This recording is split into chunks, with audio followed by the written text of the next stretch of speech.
One of the things that we talk about when using more humor effectively in the workplace is that you want to avoid going blue or saying anything that would be considered offensive or a little gross. Typically, we suggest it's, avoiding topics like sex, drugs, and rock and roll.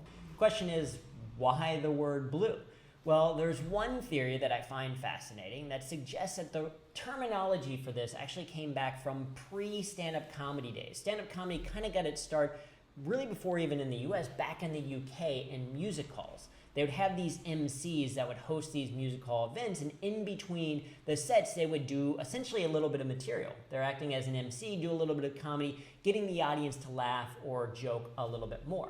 Now, at this time, the crown, the royalty, had very strict rules of what could be said. And so you would have to submit your script as the MC before you could do this show. And the kind of theory or kind of story goes that anything that they didn't think you would be allowed to say, that they considered inappropriate or not good for the audience, they would scratch out in blue ink.